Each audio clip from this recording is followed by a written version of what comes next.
Good morning दोस्तों।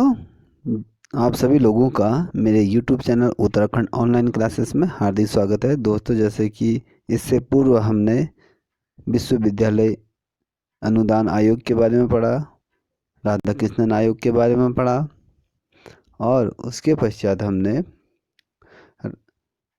Doctor Radha Krishnan स्वामी आयोग, जिसे माध्यमिक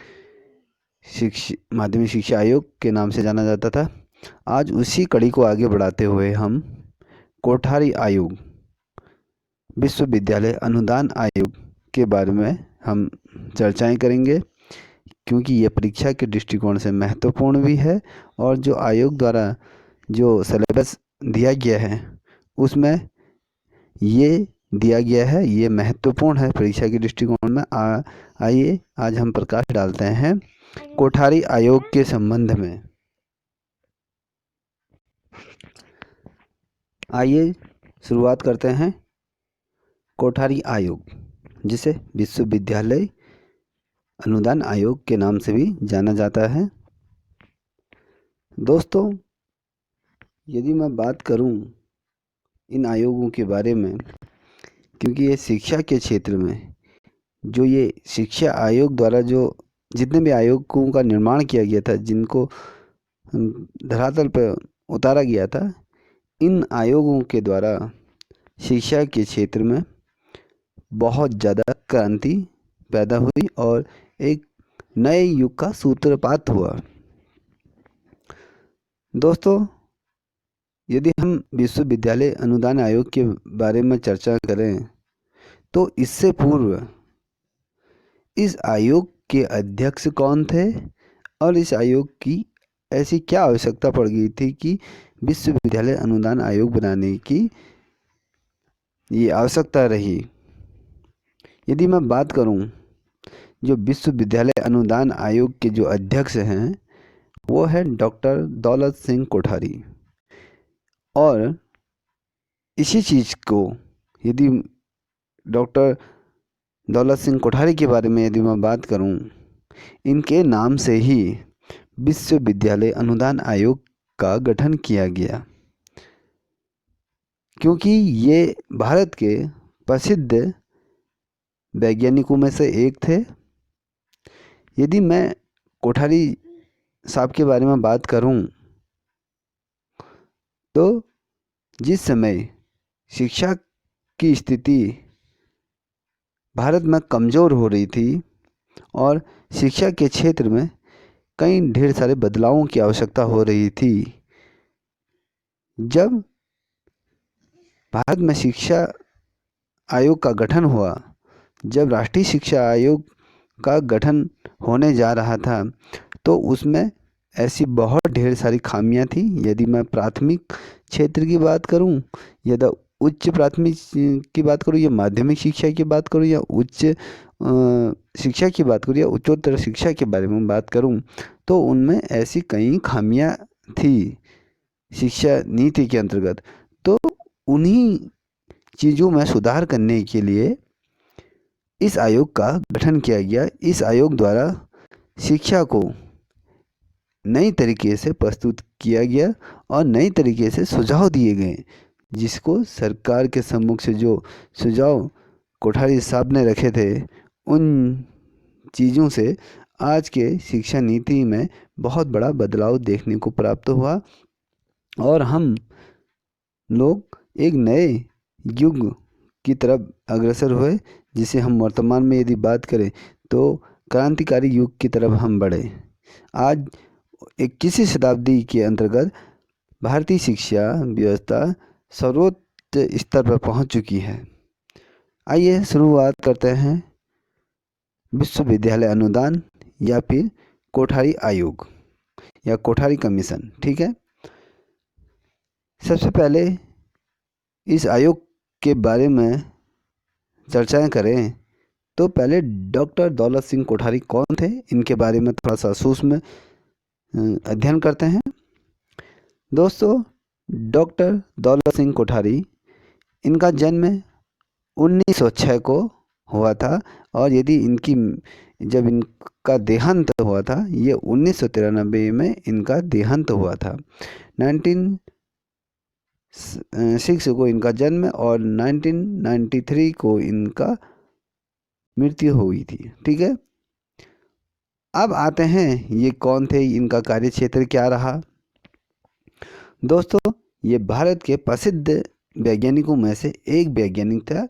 जब भारत के प्रथम प्रधानमंत्री जिस समय नियुक्त हुए थे, श्री जवाहरलाल नेहरू जी की जो विज्ञान नीति थी, जो हमारे जो विज्ञान जो नीति देश में लागू हुई थी, जो विज्ञान नीति के जो लोगों का जो सदस्य का जो पैनल होता है, उस पैनल में डॉक्टर दौलत सिंह कोठारी भी एक थे, जो नीति विज्ञान के अंतर्गत जिन लोगों को गठित किया गया था, जिनका एक पैनल बनाया गया था, उनमें डॉक्टर कोठारी ये उनमें से एक वैज्ञानिक थे। ये उस दल में सम्मिलित थे और जिन लोगों का जो दल था, यदि मैं बात करूं, जो विज्ञान समिति बनी थी, उसके अंतर्गत 4 लोगों का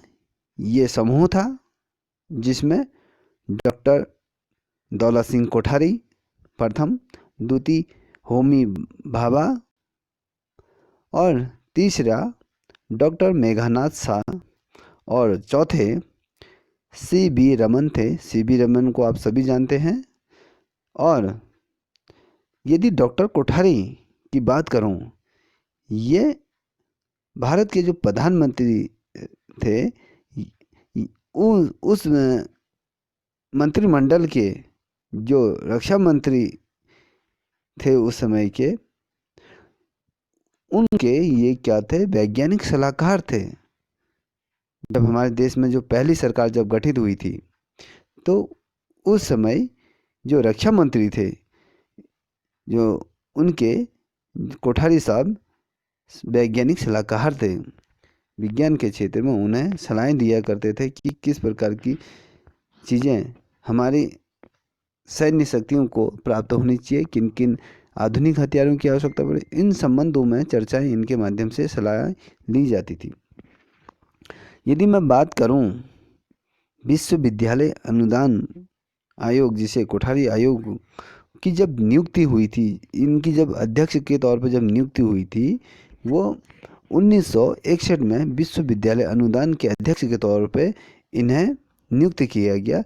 और ये इस पद पर दोस्तों 10 वर्ष के लिए ये इस पद पर कार्यरत रहे। इन्होंने शिक्षा के क्षेत्र में कई सारे बदलाव किए और उन बदलावों के परिणाम स्वरूप हमारी देश की शिक्षा नीति अच्छी बनी। और 1964 में यदि मैं बात करूं, जो 1964 में जो राष्ट्रीय शिक्षा आयोग का जब अध्यक्ष इन्हें बनाया गया, तो उसमें ऐसी कई कयास लगाए जा रहे थे कि शिक्षा नीति किस प्रकार से होगी और शिक्षा के क्षेत्र में हम किस प्रकार से आगे बढ़ेंगे। उन चीज़ों में चर्चाएं हो रही थी।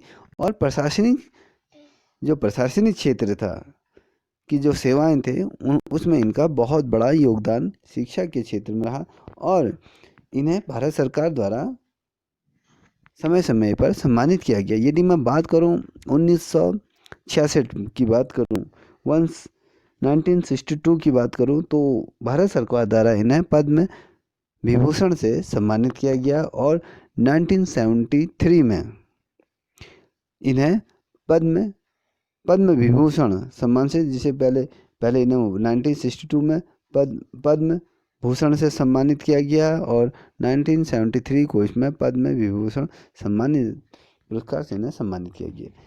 आइए दोस्तों, अब हम कोठारी आयोग के बारे में बात करें, तो उससे पूर्व ये क्या थी, क्यों आवश्यकता पड़ी, इस पे हम चर्चाएं करते हैं।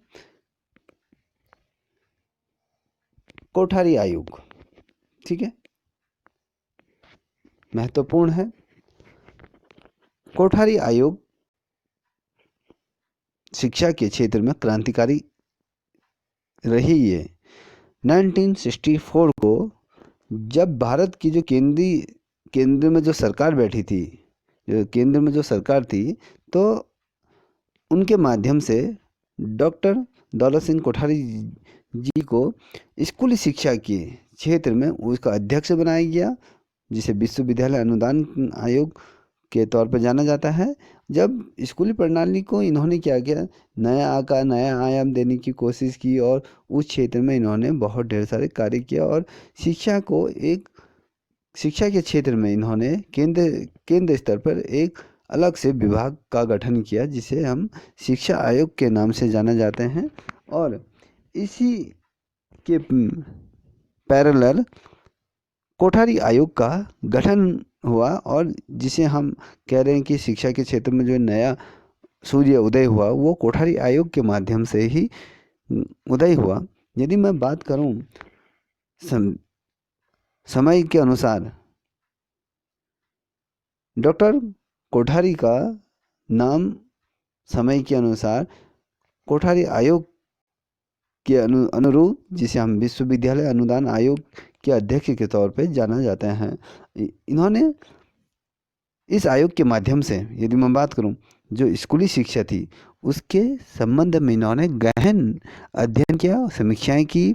समीक्षाओं का दौर उस समय इनके समय बहुत हुई, बहुत सी समीक्षा बैठकें हुई और भारत के अलग अलग प्रांतों से शिक्षाविदों को और सामाजिक कार्यकर्ताओं को, साथ ही राजनीतिक क्षेत्र में जो विद्वान थे उनका एक सामूहिक पैनल गठित किया और स्कूली शिक्षा के संबंध में चर्चाएं हुई और सुझाव मांगे गए और उसके नकारात्मक परिणामों का भी इसके अंतर्गत अध्ययन किया गया।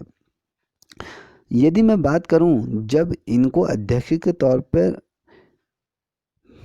नियुक्त किया गया 10 वर्ष के लिए, तो इन्होंने शिक्षा व्यवस्था को पटरी में लाने के लिए जो स्कूली शिक्षा की जो गहन समीक्षा की गई, ठीक है, उसके पैरल में जो कोठारी आयोग का गठन किया गया था 1964 से 1966 में, जो शिक्षा नीति का जो शिक्षा आयोग का गठन हुआ, तो ये कहीं ना कहीं ये कोठारी आयोग का इसमें बहुत महत्वपूर्ण भाग है। और यदि मैं बात करूं, जो भारत में 1964 से 1966 के मध्य जो आयोग का गठन हुआ वो राष्ट्रीय शिक्षा आयोग का गठन हुआ और भारत में इनके माध्यम से भारत में एक ऐसा पहला शिक्षा आयोग का गठन हुआ जिसने अपनी जो रिपोर्ट थी ना दोस्तों, उसमें जो सामाजिक बदलावों को ध्यान में रखते हुए और जो समाज के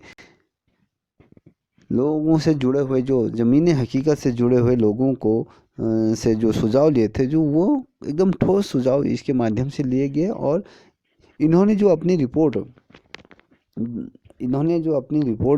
जो केंद्र सरकार को जो सबमिट की गई थी, इस आयोग ने 29 जून 1966 को ये रिपोर्ट इन्होंने केंद्र सरकार को प्रस्तुत की गई और इसी के क्षेत्र में इन्होंने इसमें कुल 23 अध्यायों को जोड़ा गया, जिसमें शिक्षा के क्षेत्र में राष्ट्रीय शिक्षा के अंतर्गत बहुत सी बातों पर चर्चाएं की और उनके समाधान को सुलझाने के लिए अलग अलग सुझाव दिए। साथ ही नकारात्मक पक्षों को भी मद्देनजर रखा और सकारात्मक पक्षों को भी मद्देनजर। इसमें समाज के प्रत्येक वर्ग को शिक्षा से जोड़ने का महत्वपूर्ण प्रयास किए गए। यदि मैं बात करूं, जब कोठारी आयोग को जो विश्वविद्यालय आयोग के अध्यक्ष के तौर पर जब नियुक्त किया गया था, तो ये भारत के इतिहास में जो सार्वजनिक तौर पर जो गहन अध्ययन किया गया, इनके समय में इस शिक्षा नीति के अंतर्गत जो गहन अध्ययन किया गया, इनके ही बदौलत से जो हमारी जो शिक्षा जो विभाग का जो गठन हुआ, जो राष्ट्रीय शिक्षा आयोग का जो गठन हुआ, तो ये इनके ही बदौलत से हुआ। और जो इनके सुझाव इसके अंतर्गत जो दिए गए थे दोस्तों, वो जो सुझाव थे वो काफ़ी महत्वपूर्ण रहे शिक्षा के लिए क्षेत्र में, और जो प्राथमिक क्षेत्र में भी इनके जो दिए गए जो सुझाव थे और जो इन्होंने जो इतना समय लिया, तो शिक्षा को नई दिशा, नई रूप, नया आकार देने का प्रयत्न इनके द्वारा किया गया। और इनके द्वारा जब ये कहा गया कि समान शिक्षा संपूर्ण भारत में लागू हो, और 1968 के अंतर्गत जब राष्ट्रीय शिक्षा नीति का जब अवलोकन किया जा रहा था, जब यदि मैं बात करूं दोस्तों, 24 जुलाई 1968 को, 24 जुलाई 1968 को जब भारत की जो प्रथम जो शिक्षा नीति का जब घोषणा हुई थी, तो यह पूर्ण रूप से, यदि मैं बात करूं, यह कोठारी आयोग के प्रतिवेदन के आधार पर ही गठित हुई थी। यदि भारत में 1968 को जब राष्ट्रीय शिक्षा नीति आयोग की जब प्रथम बार इसको घोषणा हुई, इसको जब घोषित किया गया, जब इसको लागू किया गया, तो इसका पूर्ण श्रेय कोठारी आयोग को जाता है, क्योंकि इन्होंने शिक्षा के क्षेत्र में बहुत बारीक चीज़ों का अध्ययन किया, और जो बिंदुवार जो इन्होंने चर्चाएं की शिक्षा के क्षेत्र में, तो उनके बदौलत आज हमें राष्ट्रीय शिक्षा आयोग का गठन इनके माध्यम से हुआ। और जो राष्ट्रीय शिक्षा जो नीति जो घोषित की गई, यह पूर्ण रूप से कोठारी आयोग को ही इसका आधारभूत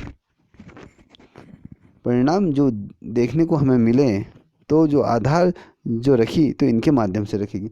और जो इनका जो एक उद्देश्य था शिक्षा के प्रति, तो इन्होंने सामाजिक जो दक्षता थी, जो राष्ट्र की एकता थी, जो अखंडता थी, जो समाजवादी की स्थापना बनाने का जो इन्होंने लक्ष्य रखा, तो कहीं ना कहीं हमें ये देखने को प्राप्त हुआ शिक्षा प्रणाली के जो रूपांतरण के अंतर्गत। तो इन्होंने क्या किया, पहले 10+2+3 की जो पद्धति के अंतर्गत 10वीं 12वीं ग्रेजुएशन का जो इन्होंने जो एक जो पैटर्न बना हुआ था, उसके अंतर्गत इन्होंने हिंदी भाषा को पूर्ण रूप से विकास के दौड़ पर दौड़ा दिया था, क्योंकि उन्होंने राष्ट्रीय भाषा को, जो हिंदी राष्ट्रीय भाषा है, तो इनको अनिवार्य तौर पे लागू कर दिया था। हिंदी भाषा के क्षेत्र में एक क्रांतिकारी तौर पर शिक्षा का विकास हुआ, और ही साथ ही जो शिक्षा के जो अवसरों को जो प्राप्त हुआ, जो अवसर जो इनके द्वारा दिए गए, चाहे मैं यदि बात करूं तकनीकी क्षेत्र में ही बात करूं या वैज्ञानिक क्षेत्र में बात करूं, शिक्षा के क्षेत्र में बड़ा ही नैतिक और सामाजिक मूल्यों पर जो विकास की जो डोर इन्होंने बांधी थी, वो दिन प्रतिदिन मजबूत होती चली गई।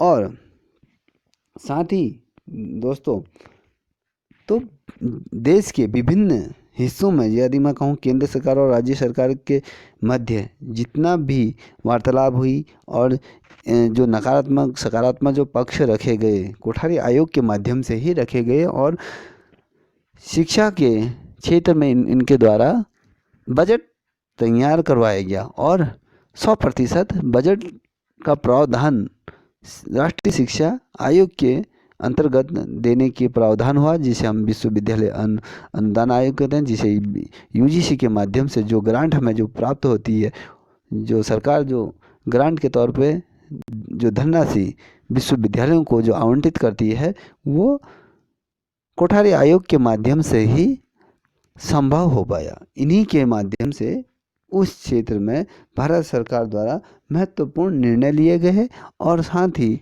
जो इनके द्वारा जो सुझाव दिए गए, उनको राष्ट्रीय शिक्षा नीति के अंतर्गत जोड़ा गया है, और उन्हीं के आधार पर वर्तमान की जो शिक्षा लागू प्रणाली जो लागू है, ये इन्हीं की देन है।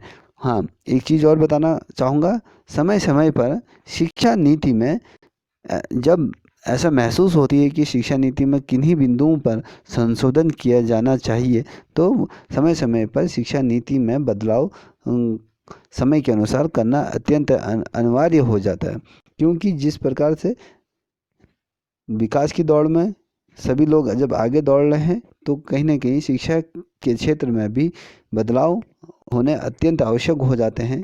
क्योंकि यदि मैं तकनीकी क्षेत्र की बात करूं या व्यवसाय शिक्षा की बारे में बात करूं, तो इनमें समय के अनुसार परिवर्तन होना अत्यंत आवश्यक हो जाता है, जिसे हम अमेंडमेंट कहते हैं, जिसे संशोधन के माध्यम से इनका संशोधन होना अत्यंत आवश्यक हो जाता है। दोस्तों, जो कोठारी आयोग, जिसे हम शिक्षा आयोग या कहें विश्वविद्यालय अनुदान आयोग की यदि हम बात करें, तो इन्होंने जो सुझाव दिए थे क्रमशः मैं आपके सम्मुख से रखने की कोशिश करूंगा। ठीक है दोस्तों, जो इनके द्वारा जो पहला जो सुझाव दिया गया था, इन्होंने कहा था जो पूर्व प्राथमिक जो शिक्षा है, जब बच्चा अपनी पूर्व अवस्था में सीखने की प्रतिक्रिया उसके अंतर्गत जब आती है, तो उस समय का इन्होंने वर्णन करा है। जो जो वर्ष रखा इन्होंने, जो एज रखी है, वो 1 से 3 वर्ष के समय का की शिक्षा को इन्होंने पूर्व प्राथमिक शिक्षा के अंतर्गत जोड़ा। और उसके पश्चात निम्न प्राथमिक शिक्षा, जिसे हम आज की डेट में जो कहते हैं प्ले ग्रुप, नर्सरी और यूकेजी के अंतर्गत, इस निम्न प्राथमिक शिक्षा को हम जोड़ते हैं, जिसमें 4 से 5 वर्ष की आयु के बच्चा इसमें एडमिशन लेता है। ठीक है, और उसके पश्चात उच्च प्राथमिक शिक्षा की अवधि 4 वर्ष तक की है। मतलब जब बच्चा उच्च जो प्राथमिक शिक्षा ग्रहण करता है वो 4 वर्ष की अवधि तक ग्रहण करता है। उसके पश्चात माध्यमिक शिक्षा 2 वर्ष की। ठीक है, जिसे समझ गए ना, 9th और 10th को इसके अंतर्गत लिया गया है। जो उच्च प्राथमिक शिक्षा होती है जो 4 वर्ष की होती है, जिसे हम कक्षा 8 तक का इसके अंतर्गत लेते हैं। और माध्यमिक शिक्षा जो 2 वर्ष, कक्षा 9 से कक्षा 10 के अंतर्गत हम इसको जोड़ते हैं। और उच्च माध्यमिक शिक्षा 2 वर्ष तक 11वीं और 12वीं को इसके अंतर्गत जोड़ा जाता है। और स्नातक शिक्षा जो 3 वर्ष का होता है, प्रथम वर्ष, द्वितीय वर्ष और तृतीय वर्ष, जिसे हम बीए या बीएससी या बीकॉम के अंतर्गत इन्हें हम जोड़ते हैं, ये उच्च स्नातक शिक्षा के अंतर्गत इसे रखा गया है। और प्राय स्नातक का जो शिक्षण कार्य होना चाहिए, जो इस आयोग ने जो सुझाव दिए, उसका जो समय होना चाहिए वो 2 से 3 वर्ष का समय प्राय स्नातक के अंतर्गत होना चाहिए। ये सरकार के सम्मुख से इन्होंने जो सुझाव दिए थे। और उसके पश्चात जो अनुसंधान शिक्षण कार्य होता है, वो उन्होंने 2 से 3 वर्ष के अंतर्गत इसको उसके अंतर्गत जोड़ा गया है। और इसमें इन चीज़ों का उल्लेख किया गया है। यदि मैं बात करूं, जब इन्होंने जो सुझाव दिए थे, उन्होंने ये कहा था कि जो स्रोत कार्य हो रहे हैं वो 2 से 3 वर्ष के अंतर्गत उन सुझाव कार्यों को रखना चाहिए, इसके अंतर्गत उनको उसके साथ जोड़ना चाहिए। और इस जो स्कूली जो शिक्षा के अंतर्गत इन्होंने जो सुझाव दिए, तो उन्होंने ये कहा था कि जो हमारा जो पाठ्यक्रम का है वो एक समान, सभी के लिए एक समान होना चाहिए, उसमें किसी प्रकार का बदलाव नहीं होना चाहिए। चाहे, और इन्होंने बालक और बालिकाओं को ये कंपलसरी करा, उनको ये स्वतंत्रता प्रदान कर दी कि हाँ, उनको विज्ञान और गणित की शिक्षा दी जाए। और जो समान पाठ्यक्रम को, बालिकाओं को समान अवसर, जिस प्रकार से समान अवसर हमें बालिकाओं और बालकों को समान तौर पे देखना चाहिए, और उन्हें उनके लिए भी समान अवसर उपलब्ध कराने का इस शिक्षा आयोग के अंतर्गत, जो विश्वविद्यालय आयोग के अंतर्गत इसको सम्मिलित किया गया। और जो 25% के जो माध्यमिक विद्यालयों को व्यवसाय के क्षेत्र में यदि स्कूली शिक्षा में परिवर्तित कर दिया। मतलब कहने का मतलब है कि जब कोई छात्र, जब व्यवसायिक शिक्षा वो होती है जहाँ पर कोई भी छात्र अपनी शिक्षा ग्रहण करने के पश्चात सीधे ही उसे कहीं रोजगार के साधन उपलब्ध हो जाएं। व्यवसाय मतलब जब कोई, मान लीजिए आईटीआई या पॉलिटेक्निक या फिर कोई भी तकनीकी शिक्षा, या मोटर मैकेनिक, इलेक्ट्रिशियन या जितने भी तकनीकी शिक्षा से जो जुड़े हुए होते हैं वो अपना स्वयं का रोजगार खोल सके और अपना जीवन यापन कर सके। जब मैं बात करूं व्यवसाय शिक्षा की, तो उसमें इन 25% स्कूलों को परिवर्तित कर दिया गया। और इसमें क्या होता है, जैसे आईटीआई संस्थान में खोल गई, पॉलिटेक्निक खोल दी गई, बीटेक जो ये चीज़ें इत्यादि खोल गई हैं। कोई मोटर मैकेनिक से यदि कोई छात्र अध्ययन करता है, तो अगर उसके लिए जो व्यवसाय के क्षेत्र में या कहीं पर अपना वो मोटर गैराज खोल देता है, तो उसके अंदर तो गाड़ियों के पार्ट को रिपेयर कर सकता है, तो उसका एक स्वयं का रोजगार उत्पन्न हो गया। इसलिए इसे क्या इसलिए इसको व्यवसाय शिक्षा से भी जोड़ा गया है। और सॉरी, और इसके अंतर्गत यदि मैं बात करूं, तो जो प्राथमिक कक्षाओं में इन्होंने ये कहा था कि जो प्राथमिक कक्षाएं हैं वहाँ पर मातृभाषा को भी इसमें जोड़ा दिया जाए, और जो माध्यमिक सेकेंडरी लेवल की जो परीक्षा जो शिक्षा है उसके अंतर्गत मातृभाषा को भी जोड़ा जाए, और साथ ही जो क्षेत्रीय भाषा को भी इसके अंतर्गत महत्व दिया जाए। जो क्षेत्र की जो लोकल भाषा है उसको भी इसके अंतर्गत जोड़ने का प्रावधान इस शिक्षा नीति के अंतर्गत उसको प्रोत्साहन देने की बात करी गई है।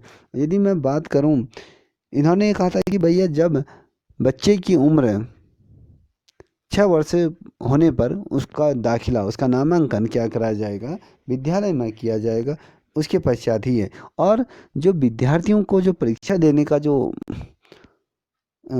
सार्वजनिक तौर पे जो पहली परीक्षा उनके जो द्वारा दी जाएगी, वो 10वीं की परीक्षा को पूरी तरीके से करने के बाद ही इस पर निर्णय लिया जाएगा। और जो लोग बच्चों को एक चीज़ें ये भी थी कि भैया पहले क्या था सभी बच्चे एक ही प्रकार की शिक्षा ग्रहण करते थे, उसमें साइंस और कॉमर्स ये जो चीज़ें हैं जिसे हम कहे हैं, यदि मैं बात करूं विषय विभाजन की यदि मैं बात करूं, तो उन्होंने 10वीं के बाद विषय विभाजन की स्वतंत्रता इसके अंतर्गत जोड़ा दिया कि भैया जब बच्चा 10वीं पास कर लेगा उसके सामने ये ऑप्शन होगा, या फिर वो साइंस साइड का स्टूडेंट बने या आर्ट साइड का बने या कॉमर्स अकाउंटिंग का स्टूडेंट बने, तो ये स्वतंत्रता 10वीं के बाद इसमें दे दी गई। और उच्च शिक्षा का जो क्षेत्र रहा उसमें ये कहा गया भैया ये 3 साल का स्नातक शिक्षा रहेगी, या फिर 3 से 4 साल का इसके अंतर्गत ये बढ़ाया जा सकता है। ठीक है। और माध्यमिक शिक्षा को 2 प्रकार की शिक्षा के अंतर्गत इन्होंने जोड़ा, उच्च विद्यालय शिक्षा और उच्चतर विद्यालय शिक्षा के अंतर्गत जोड़ा गया है। और यदि मैं बात करूं, इन्होंने कॉमन स्कूल सिस्टम भी लागू करने की बात करी गई। इसके अंतर्गत जो स्नातकोत्तर तक की जो शिक्षा में मातृभाषा को महत्वपूर्ण योगदान दे और उसमें उसको चीज़ को जोड़ा जाए। और साथ ही यदि मैं बात करूं जो शिक्षा नीति की, तो उसके अंतर्गत इन्होंने शिक्षकों को भी महत्वपूर्ण जिम्मेदारी के साथ इसको जोड़ा गया, और उनकी जो पढ़ाने की जो क्षमता है उसको प्रशिक्षण के तौर पर जोड़ा गया, और उनकी जो मूलभूत समस्याएं हैं उनकी स्थिति को दूर करने के लिए भी इस आयोग के सुझाव में कहीं ना कहीं जिक्र रहा। और यदि मैं बात करूं, शिक्षक की जो आर्थिक स्थिति है, जो सामाजिक और जो व्यवसायिक स्थिति है, उसे सुधारने की भी कोशिश की गई। क्योंकि यदि जब शिक्षक की स्थिति मनोवैज्ञानिक तौर पर सही तरीके से रहेगी, तब जाके जो ये आयोग बने हैं, चाहे शिक्षा आयोग के अंतर्गत जितने भी हम बना लें या शिक्षा नीति को हम लागू कर लें, बिना शिक्षक के ये चीज़ें लागू कर पाना मुश्किल होगा। यदि शिक्षक पूर्ण तौर पर सही तरीके से कार्य करे या उसकी मानसिक स्थिति ठीक हो, उसे किसी प्रकार का टेंशन ना हो, और जब उसकी जो स्थिति है वो सही होनी चाहिए, तब जाके ये जो व्यवसायिक शिक्षा कहें या माध्यमिक शिक्षा की बात करें, जितने भी प्राथमिक शिक्षा से जो जुड़े हुए चीज़ें हैं, तो उनमें कहीं ना कहीं इसका प्रभाव पड़ता है। तो शिक्षकों की स्थिति को सुधारने पर भी इसमें विशेष प्रकार से जोर दिया गया है। यदि मैं बात करूं शिक्षा नीति की, तो जो 1968 में जो लागू करवाई गई थी, जो नई आयोग द्वारा जो कोठारी आयोग द्वारा जो आधारित तौर पर इसे घोषित किया गया था 24 जुलाई 1968 को, तो उसके अंतर्गत महत्वपूर्ण जो चीज़ है, जो बहुत मुद्दे जो दिए गए थे उसमें, इसमें समाजी दक्षता को भी पूर्ण तरीके से, राष्ट्र की एकता को समाजवादी तौर पे भी, और ये चीज़ों को इसके अंतर्गत जोड़ा गया, और इन्हीं चीज़ों से इसका प्रादुर्भाव उत्पन्न हुआ। ठीक है दोस्तों। और यदि मैं बात करूं, एक जो महत्वपूर्ण इस आयोग का जो सुझाव था, इस आयोग ने वित्तीय क्षेत्र में भी अपना स्टैंड रखा, और केंद्र सरकार के सम्मुख से जो इन्होंने जो अपनी रिपोर्ट प्रस्तुत की थी, जो 23 अध्याय इसमें जो जोड़े गए थे, तो उसमें वित्तीय संबंध से भी संबंधित चर्चाएं हुई, उसकी नकारात्मक और सकारात्मक पहलुओं पर चर्चाएं हुई थी। उसमें जो अनुदान आयोग को जो ग्रांट दी जा रही थी, और जो विश्वविद्यालय स्तर पर भी एक अलग से वित्तीय कोष का निर्माण कराया गया, और वहाँ पर वित्तीय कोष का रखरखाव के लिए वहाँ पर नियुक्तियाँ भी इनके इस सुझाव के अंतर्गत करवाई गई। यदि मैं बात करूं, जब केंद्र सरकार ने जब इस चीज़ को अपनी राय के अंतर्गत आय के, जब केंद्र सरकार को जो आय होती है, उसने अपनी आय का कम से कम 6% हिस्सा संपूर्ण, मैं केंद्र सरकार की बात कर रहा हूँ, ठीक है, उसका जो संपूर्ण हिस्सा वो 6% शिक्षा के क्षेत्र में निवेश करने के लिए कहा गया। अगर आज के हिसाब से यदि मैं बात करूं, तो आज 15% हिस्सा शिक्षा के क्षेत्र की तरफ सरकार का निवेश होता है, किसी भी ग्रांट के तौर पर। यदि अलग अलग क्षेत्र की तरफ अलग अलग तरीके से ये सरकार इनको करती है। और जो सर्वप्रथम आज की जो शिक्षा का उद्देश्य है, वो शिक्षा को व्यावसायिक शिक्षा से जोड़ना अनिवार्य कर दिया है, जिससे कि लोगों को बेरोजगारी का जो स्तर है वो से कम किया जाए, क्योंकि यदि व्यवसायिक शिक्षा पर ज़्यादा फोकस सरकार दे रही है, और इसके अंतर्गत जो राजकोष में जो वृद्धि की जा सके, क्योंकि जब शिक्षा व्यवस्था को जब मजबूत बनाया जाए, और जब शिक्षा व्यवस्था से जो स्वरोजगार के साधन उपलब्ध होंगे, तो हमारा राजकोषीय में ऑटोमेटिकली वृद्धि होना प्रारंभ हो जाएगी, जिससे कि हमारी राष्ट्रीय आय में बढ़ोतरी होगी। ठीक है। और साथ ही जो राज्य सरकार के जो प्रांतीय जो सरकार थे, उसमें इन क्षेत्रों में जो आय का जो हिस्सा था, वो शिक्षा के क्षेत्र में निवेश करने के लिए भी केंद्र सरकार और राज्य सरकार के मध्य अलग अलग समय पर समीक्षा बैठकों का दौर चला, और राज्य सरकार को भी ये दायित्व दिया गया था कि अपने राज्य के क्षेत्र के अंतर्गत आप शिक्षा नीति से संबंधित अलग से पैनलों का गठन करें, अलग से समितियां गठित करें, और शिक्षा के क्षेत्र में राज्य सरकार भी अपना ग्रांट प्रस्तुत करें, और उसका जो अनुदान होता है वो भी राज्य सरकार अपने वित्तीय वर्ष का एक कुछ हिस्सा शिक्षा के क्षेत्र की तरफ खर्च करें।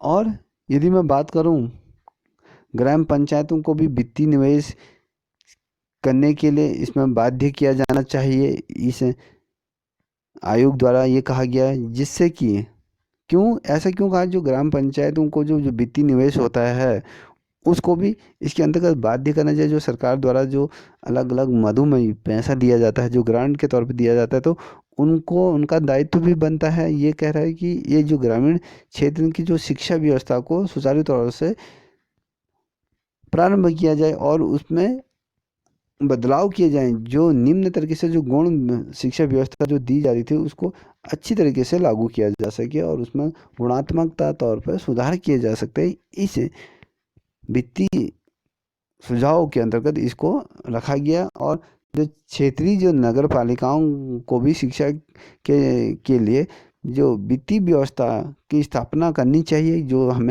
यदि मैं नगर पालिका की बात करूं, नगर पालिका के अंतर्गत हर साल करोड़ों रुपए का टर्नओवर होता है, और जिसके अंतर्गत हाउस टैक्स, ये टैक्स, ये बहुत ढेर सारे जो टैक्स लगते हैं, वो जनता द्वारा नगर पालिका को वो टैक्स के रूप में वो वसूल करते हैं। जब इतना पैसा, अरबों का पैसा जब नगर पालिका के पास यदि आता है, तो प्रत्येक जिले में जो नगर पालिका जो स्थापित होते हैं, तो उनका दायित्व इस कोठारी आयोग के अंतर्गत ये कहा गया था कि नगर पालिकाओं का भी दायित्व बनता है कि शिक्षा के क्षेत्र में कुछ धनराशि या कुछ ग्रांट अपने स्तर से ये लोग भी उन्हें दें। यदि मैं बात करूं प्रशासनिक क्षेत्र के अंतर्गत, प्रशासनिक सुझाव के अंतर्गत जो इस आयोग के अंतर्गत जो अमेंडमेंट हुए थे, तो थोड़ा सा उसकी तरफ हम ध्यान अग्रसर करते हैं। उन्होंने ये कहा था कि उन अध्यापकों को नियुक्ति करना चाहे जो शिक्षण कार्य का जिसका अनुभव हो। ऐसे शिक्षक को नियुक्त नहीं करना चाहिए जिसकी योग्यता पूर्ण तरीके से ना हो, जिसका प्रशिक्षण जिसने ना लिया हो। ऐसे शिक्षकों की नियुक्ति नहीं करना चाहिए, क्योंकि ऐसे शिक्षकों की नियुक्ति करने से आने वाली जो पीढ़ी है उन बच्चों पर उसका बुरा प्रभाव पड़ेगा। क्योंकि जो शिक्षा व्यवस्था जो केंद्र सरकार द्वारा, जो इस आयोग द्वारा, जो कोठारी आयोग द्वारा जो दी जानी है, उस पर ज़्यादा बल दिया गया है। क्योंकि जब कोई शिक्षक प्रशिक्षक तौर पे शिक्षण प्राप्त कर चुका हो, वही शिक्षक के तौर पर नियुक्त होना चाहिए। वो अच्छी तरीके से पढ़ा सकता है क्योंकि उसके पास अनुभव है, और अनुभव को भी इसमें वरीयता दी गई है। और जो मैं यदि बात करूं, जो शिक्षा का जो प्रशासन है और शिक्षकों में जो प्रमोशन, जो ट्रांसफ़र संबंधित कार्य व्यवस्था को भी करना चाहिए।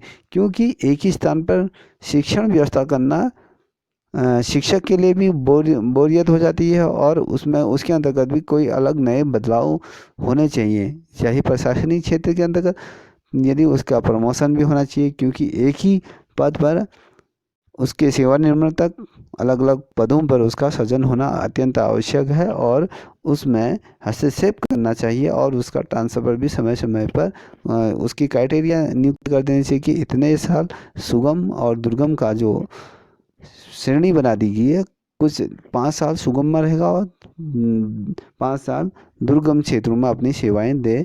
ऐसा प्रावधान इस आयोग के अंतर्गत रखा गया। और साथ ही जो केंद्रीय शिक्षा सलाहकार के जो बोर्ड है, बोर्ड में जो CABE की ओर से जो अधिक इसको अधिकार दिए गए, इसको और ताकतवर बनाया गया है, इसको स्वतंत्रता दी गई कि ये आप शिक्षा संबंधी जो कार्य हैं उनको किसी के प्रकार से अपने अधीन कर सकते हैं। आपको इतना अधिकार इस शिक्षा नीति के अंतर्गत इसको दिए गए। यदि मैं बात करूं, शिक्षा को राष्ट्रीय महत्व देने के लिए जो शिक्षा नीति का निर्माण किया जाना अत्यंत आवश्यकता।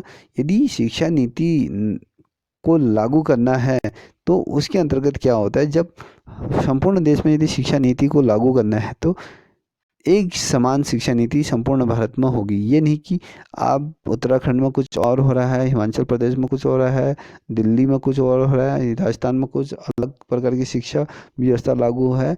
इससे क्या हो जाता है, एक प्रकार से कुलाब होना शुरू हो जाता है। एक भयानक स्थिति शिक्षा के क्षेत्र में उत्पन्न हो जाएगी। समस्याओं का अंबार लग जाएगा, और इस अंबार को दूर करने के लिए संपूर्ण देश में राष्ट्रीय शिक्षा नीति को लागू किया गया है। एक शिक्षा एक भाषा को भी इसमें महत्व दिया गया, क्योंकि हिंदी को राष्ट्रीय भाषा और मातृभाषा के तौर पर से जोड़ा गया है, और इसके अंतर्गत क्षेत्रीय भाषा को भी महत्व दिया गया है।